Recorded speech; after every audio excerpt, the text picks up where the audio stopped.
Hello guys, RR44ലേക്ക് സ്വാഗതം. കഴിഞ്ഞ videos നിങ്ങൾ കണ്ടു എന്ന് വിശ്വസിക്കുന്നു. കണ്ടില്ലെങ്കിൽ കാണാൻ മറക്കരുത്. അതുപോലെ തന്നെ ചാനൽ സബ്സ്ക്രൈബ് ചെയ്യാനും ബെല്ലൈക്കൺ പ്രസ് ചെയ്യാനും മറക്കല്ലേ. ഇന്ന് നമുക്ക് പുതിയ ടോപ്പിക് നോക്കാം ഗൈസ്. 5ാം തലമുറ യുദ്ധവിമാനങ്ങൾ ആദ്യമായി നിർമ്മിച്ച രാജ്യമാണ് യുണൈറ്റഡ് സ്റ്റേറ്റ്സ് ഓഫ് അമേരിക്ക. ലോകത്തിലെ ആദ്യത്തെ 5ാം തലമുറ യുദ്ധവിമാനമാണ് F-22 റാപ്റ്ററുകൾ. അതുപോലെ തന്നെ ലോകത്തിലെ ഏറ്റവും അധികം നിർമ്മിച്ചു കഴിഞ്ഞ 5ാം തലമുറ യുദ്ധവിമാനമാണ് F-35കൾ. വരൂ ഗൈസ്, നമുക്ക് USA F-22, F-35 ഫൈറ്റർ ജെറ്റുകളെ പറ്റി നോക്കാം. യുണൈറ്റഡ് സ്റ്റേറ്റ്സിൻ്റെ ലോക്ഹീഡ് മാർട്ടിൻ F-22 റാപ്റ്ററുകൾ US എയർഫോഴ്സ് 1981 ഇനിഷ്യേറ്റ് ചെയ്ത അഡ്വാൻസ്ഡ് ടാക്ടിക്കൽ ഫൈറ്റർ പ്രോഗ്രാമിൻ്റെ ഫലമായി ഉണ്ടായതാണ് F-22 റാപ്റ്ററുകൾ. F-15 eagle, F-16 fighting falcon എന്നീ യുദ്ധവിമാനങ്ങളെ റീപ്ലേസ് ചെയ്യാനായി ഒരു ഫൈറ്റർ ജെറ്റ് വേണമായിരുന്നു. അതിൽ നിന്നാണ് F-22 ജന്മം കൊണ്ടത്. ഗ്ലോബലായി ഉണ്ടായിരുന്ന കോമ്പറ്റീഷനുകൾ കണക്കിലെടുത്ത് ഒരു നൂതന വിമാനം അവർക്ക് വേണമെന്ന് പഠനത്തിൽ കണ്ടെത്തി. 1981 എയ്റോസ്പേസ് ഇൻഡസ്ട്രിക്ക് request for information US air force ATF publish ചെയ്തു. കൺസെപ്റ്റ് ആൻഡ് സ്പെസിഫിക്കേഷൻ ഡെവലപ്മെൻറ്റിന് വേണ്ടി കുറച്ച് സമയമെടുത്തു. അതിനുശേഷം advanced tactical fighter program September 1985 ഡെമോൺസ്ട്രേഷനും വാലിഡേഷനും വേണ്ടി റിക്വസ്റ്റ് പ്രപ്പോസ് ചെയ്തു. ലോക്ഹീഡ് മാർട്ടിൻ ബോയിങ്ങുമായി ചേർന്ന് YF-22 എന്ന പ്രോട്ടോടൈപ്പ് നിർമ്മിച്ചു. നോർത്ത് ഡഗ്ലസുമായി ചേർന്ന് YF-23 എന്ന പ്രോട്ടോടൈപ്പ് നിർമ്മിച്ചു. പ്രാറ്റ് ആൻഡ് വിറ്റ്നി എന്ന കമ്പനിയും ജനറൽ ഇലക്ട്രിക്സും അഡ്വാൻസ്ഡ് ടാക്ടിക്കൽ ഫൈറ്ററിൻ്റെ എഞ്ചിനായി മത്സരിച്ചു. ലോക്ഹീഡ് മാർട്ടിൻ്റെ YF-22 1990 സെപ്റ്റംബർ 29 ആദ്യ പറക്കൽ നടത്തി. 23 ഏപ്രിൽ 1991 യുണൈറ്റഡ് സ്റ്റേറ്റ്സ് എയർഫോഴ്സ് സെക്രട്ടറിയായിരുന്ന ഡൊണാൾഡ് റൈസ് ലോക്ഹീഡ് മാർട്ടിൻ F-22നെ അഡ്വാൻസ്ഡ് ടാക്ടിക്കൽ ഫൈറ്ററിൻ്റെ വിജയിയായി പ്രഖ്യാപിച്ചു. അതുപോലെ പ്രാറ്റ് ആൻഡ് വിറ്റ്നി എഞ്ചിൻ കോമ്പറ്റീഷൻ്റെ വിജയിയുമായി. YF-22ഉം YF-23ഉം എല്ലാ മാനദണ്ഡങ്ങളും പാസ്സായിരുന്നു. YF-23 സ്റ്റെൽത്തിലും സ്പീഡിലും മുന്നിലായിരുന്നു. എന്നാൽ YF-22 ത്രസ്റ്റ് വെക്ടർ നോസിലുകൾ കൊണ്ട് കൂടുതൽ മനൂവറബിളായിരുന്നു. ആയതിനാൽ റിസ്ക് കുറവും കോസ്റ്റിലും താരതമ്യേന വ്യത്യാസമുണ്ടായിരുന്നു. അതുപോലെ YF-22 കൂടുതൽ തവണ ടെസ്റ്റ് ഫ്ലൈറ്റുകളും പരിശീലനങ്ങളും നടത്തി YF-23യുമായി കമ്പയർ ചെയ്യുമ്പോൾ.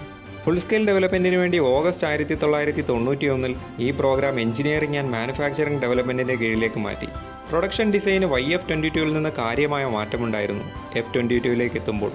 ഏപ്രിൽ 9, 1997 ആദ്യ F-22യെ നിർമ്മിച്ചു. ഇതിന് റാപ്റ്റർ എന്ന ഒഫീഷ്യലായി പേരും നൽകി. സെപ്റ്റംബർ 7, 1997 എയർക്രാഫ്റ്റ് ആദ്യമായി പറന്നു. റാപ്റ്റർ എന്ന നൽകിയ പേര് കുറച്ചു കാലത്തേക്ക് മാറ്റിയിരുന്നു. സെപ്റ്റംബർ 2002 FA-22 എന്ന പേര് നൽകി. ഗ്രൗണ്ട് അറ്റാക്കിനും കൂടി സാധ്യമാകും എന്ന നിലയിലായിരുന്നു ഈ പേര് നൽകിയത്. FA-18 സൂപ്പർ ഹോണറ്റിനെ പിന്തുടർന്നായിരുന്നു ഈ പേര് മാറ്റൽ. എന്നാൽ ഡിസംബർ 2005 F-22 എന്ന പേര് തിരിച്ചു നൽകി. 1985 യുണൈറ്റഡ് സ്റ്റേറ്റ്സ് എയർഫോഴ്സ് ആദ്യം തീരുമാനിച്ചത് അഡ്വാൻസ്ഡ് ടാക്ടിക്കൽ ഫൈറ്റർ പ്രോഗ്രാമിൻ്റെ കീഴിൽ $44.3 ബില്യൺ 750 ഫൈറ്റർ ജെറ്റുകളായിരുന്നു.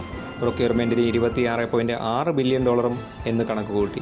ഇതിൻ്റെ പ്രൊഡക്ഷൻ 1994 തുടങ്ങാനും സർവീസിൽ 1990കളിൻ്റെ പകുതിയിലോ അവസാനമോ എന്നും തീരുമാനിച്ചു. എന്നാൽ പിന്നീട് റിവ്യൂകൾ പലതുണ്ടായി. 1990 സെക്രട്ടറി ഓഫ് ഡിഫൻസ് നടത്തിയ മേജർ എയർക്രാഫ്റ്റ് റിവ്യൂവിൽ എണ്ണം 648 സർവീസ് സെൻറ്റർ 2000ൻ്റെ ആദ്യവുമാക്കി. എന്നാൽ കോൾഡ് വാർ അവസാനിച്ചതോടെ പിന്നീട് നടത്തിയ റിവ്യൂവിൽ എണ്ണം 443 കുറച്ചു. എന്നാൽ US എയർഫോഴ്സ് 381 എന്ന നമ്പറിലേക്ക് എത്തി.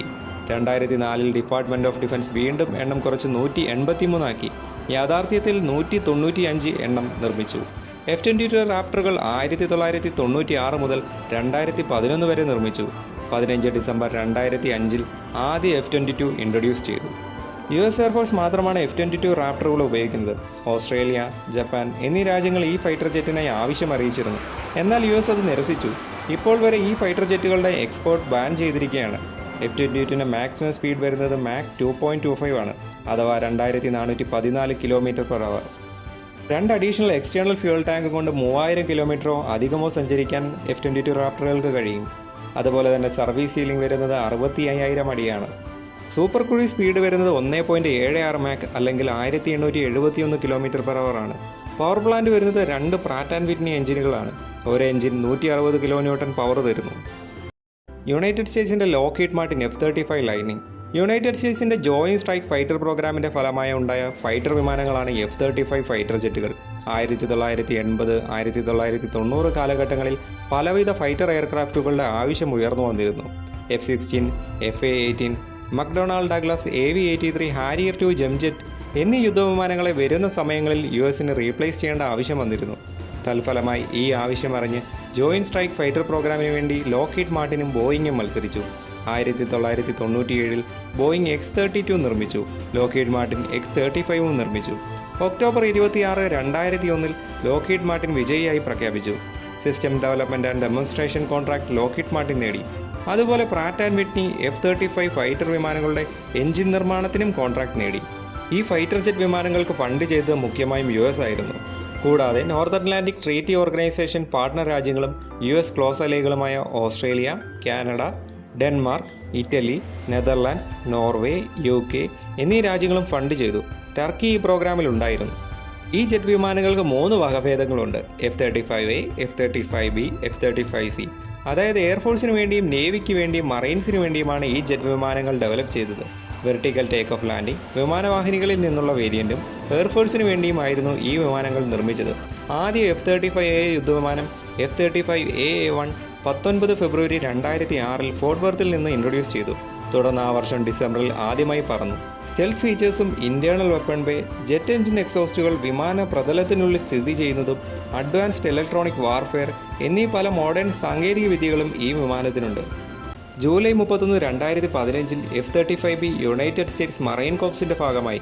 ഓഗസ്റ്റ് 2, 2016 F-35A യുണൈറ്റഡ് സ്റ്റേറ്റ്സ് എയർഫോഴ്സിൽ ഇൻട്രൊഡ്യൂസ് ചെയ്തു. ഫെബ്രുവരി 28, 2019 F-35C യുണൈറ്റഡ് സ്റ്റേറ്റ്സ് നേവിയിൽ ഇൻട്രൊഡ്യൂസ് ചെയ്തു. 2006 നിർമ്മിക്കാൻ തുടങ്ങിയ ഈ ഫൈറ്റർ വിമാനങ്ങൾ ഇപ്പോഴും നിർമ്മിച്ചുകൊണ്ടിരിക്കുന്നു. യുണൈറ്റഡ് സ്റ്റേറ്റ്സ്, നാറ്റോ സഖ്യരാജ്യങ്ങൾ, മറ്റ് US ക്ലോസ് അലൈകളായ രാജ്യങ്ങളും ഈ വിമാനങ്ങൾ ഉപയോഗിക്കുന്നു. ഓഗസ്റ്റ് 2025 വരെയുള്ള കണക്കുകൾ നോക്കുമ്പോൾ 1215-ലധികം F-35 ഫൈറ്റർ വിമാനങ്ങൾ ഇതിനോടകം നിർമ്മിച്ചു കഴിഞ്ഞിരിക്കുന്നു. യുണൈറ്റഡ് സ്റ്റേറ്റ്സ് 2044 വരെ എത്തുമ്പോൾ 2486ഓളം വിമാനങ്ങൾ വാങ്ങാൻ പദ്ധതിയിടുന്നുണ്ട്. United States air force, United States navy, United States Marine Corps എന്നീ വിഭാഗങ്ങൾക്കായി. പല രാജ്യങ്ങളും ഈ വിമാനം വാങ്ങാനായി ആലോചിക്കുന്നുണ്ട്. എന്നാൽ പല വിമർശനങ്ങളുമുണ്ട്. ഇതിൻ്റെ ഡിലേഡ് ആയിട്ടുള്ള ഡെലിവറി, കോസ്റ്റ്, കോംപ്ലക്സിറ്റി എന്നിവ കാരണം. F-35ൻ്റെ മാക്സിമം സ്പീഡ് വരുന്നത് മാക് 1.6 ആണ്. റേഞ്ച് വരുന്നത് 2800 കിലോമീറ്ററും സർവീസ് സീലിംഗ് വരുന്നത് 50,000 അടിയുമാണ്. പവർ പ്ലാന്റ് വരുന്നത് പ്രാറ്റ് ആൻഡ് വിറ്റ്നിയുടെ ഒരു എഞ്ചിനാണ്. F-135 190 കിലോന്യൂട്ടൺ വെത്ത് ആഫ്റ്റർ ബേണർ തരുന്നു. ജൂലൈ 2024 വരെ നോക്കുമ്പോൾ ശരാശരി ഒരു വിമാനത്തിൻ്റെ ഫ്ലൈ അവേ കോസ്റ്റ് F-35Aക്ക് $82.5 മില്യൺ ആണ്. F-35Bക്ക് $109 മില്യൺ, F-35Cക്ക് $102 മില്യൺ ആണ്. അതുപോലെ തന്നെ യുണൈറ്റഡ് സ്റ്റേറ്റ്സ് ഓഫ് അമേരിക്ക 6ാം തലമുറ യുദ്ധവിമാനത്തിൻ്റെ ഡെവലപ്മെൻറ്റിലാണ്. ഈ അടുത്ത് പ്രസിഡന്റ് ട്രംപ് F-47 എന്ന പ്രോജക്റ്റിനെ പറ്റി സംസാരിച്ചിരുന്നു. ബോയിങ് ആണ് ഈ പ്രോജക്റ്റ് ഏറ്റെടുത്തിരിക്കുന്നത്. അപ്പോൾ ഗൈസ്, യുണൈറ്റഡ് സ്റ്റേറ്റ്സ് ഓഫ് അമേരിക്കയുടെ 5ാം തലമുറ യുദ്ധവിമാനങ്ങളെ പറ്റിയുള്ള ഈ വീഡിയോ നിങ്ങൾക്ക് ഇഷ്ടമായി എന്ന് വിശ്വസിക്കുന്നു. ബെൽ ഐക്കൺ പ്രസ് ചെയ്യാൻ മറക്കല്ലേ. അപ്പോൾ ഗൈസ്, ഈ വീഡിയോ നിങ്ങൾക്ക് ഇഷ്ടമായി എന്ന് വിശ്വസിക്കുന്നു. നിങ്ങളുടെ സജഷൻസ് ദയവായി കമൻറ്റ് ചെയ്യണേ. ലൈക്ക് ചെയ്യാനും ഷെയർ ചെയ്യാനും സബ്സ്ക്രൈബ് ചെയ്യാനും മറക്കല്ലേ. പുതിയ ടോപ്പിക്കുമായി വീണ്ടും കാണാം ഗൈസ്. അതുവരേക്കും ബൈ.